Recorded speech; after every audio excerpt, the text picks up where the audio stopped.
Hey Prod Team! Happy New Year! Welcome back to the channel and welcome back from the break. I truly hope that you had a chance to relax, recharge, and enjoy your time off, and you're feeling energized to kick off the year on a strong start. I know it can feel overwhelming and disorienting coming back, like you have all the things on your plate right now. Even though the year just started, you might even feel rusty, and that makes it hard to find your rhythm again. And that's totally normal, but I also know that you'll be okay. You got this. Just take it one step at a time. Here are my 5 tips for getting back up to speed. So you want to be prod. We talked about what to do before the break. We talked about what to do during the break. So now let's talk about what to do after the break. Tip number 1, check the calendar for meetings, to meet or not to meet. My first go-to is, are there meetings that can be cancelled? Nobody wants a calendar that's full of back-to-back meetings on their first day back. Just like you, everyone else is also needing some time to reorient themselves or to remember passwords. So it's incredibly helpful to take a sweep of the calendar and see if there are any meetings that's maybe worth canceling or to reschedule, just to give everyone some time back to catch up. If it's not urgent, it can probably wait. On the flip side, there are some meetings that would be good to have, like welcome chats for new crew members starting today. Don't postpone these if possible. Start your team strong by eliminating as much confusion as possible on their first week. Tip number 2, check your chats. When you first come back, the chat often has the most urgent things. People know you're back. And if they didn't hear from you by email, chances are they're gonna contact you directly. So start here. I would actually check chats before email. Check your chats if there's any requests or questions that you need to address right away. Get a feel for what's most pressing and try to clear out those quick, smaller tasks. It'll give you some immediate wins to boost your confidence and help you free up time to focus on the bigger tasks later.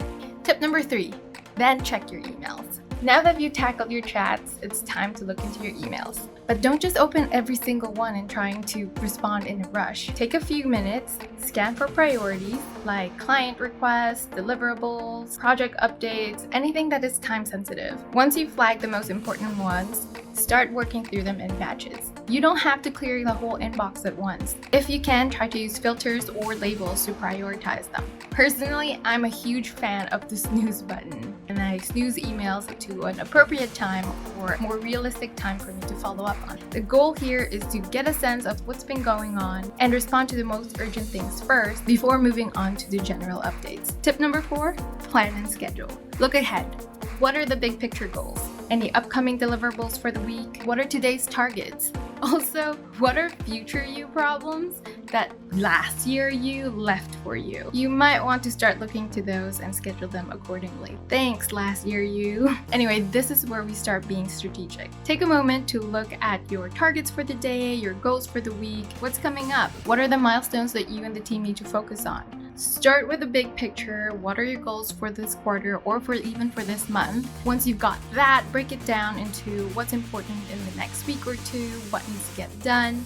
If you can break it down to daily targets, that's even better. This helps avoid the overwhelming feeling that can come when you're staring down on a mountain of tasks that needs to get done. Having a clear plan will set you up for success, and you'll know exactly what needs to be done and when. Tip number 5, welcome the team back. Boost the team morale by welcoming them back with a clear plan and a dash of positivity. If last year didn't end in the most ideal way or the most cheeriest note, this is especially important. People need that boost to re-engage with work. Even if it's just a small gesture like a quick team catch-up, coffee break, or just a message in the team chat. Share your excitement of what's ahead and bring some confidence back by sharing your goals for the team and how we'll get there. Having your schedule for this is extremely helpful. It eases questions that they may have of what's ahead, of what's currently on their targets, and it gives them an opportunity to share any roadblocks that would be good for you to know as you look ahead. And being in production, don't forget that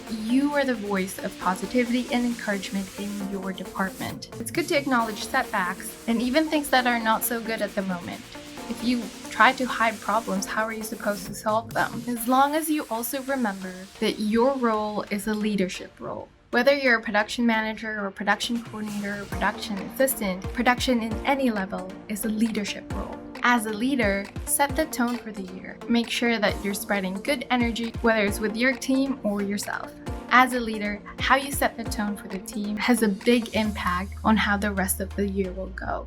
So there you have it. Those are my 5 tips to get you back up to speed and crush it on your first day back. Remember, it's all about giving yourself and your team time to reorient yourselves, prioritize the important stuff, and keep the positive vibes flowing. This is your year, so let's start it strong. Thanks so much for watching. If you found this helpful, give it a thumbs up and share this video with another prod coming back to work today. Don't forget to subscribe and share this channel. I'm on a mission to get more prod helping other prod, and every little bit that gets the word out there about these resources helps a long way. Thanks again, take care, and see you in the next one. Bye!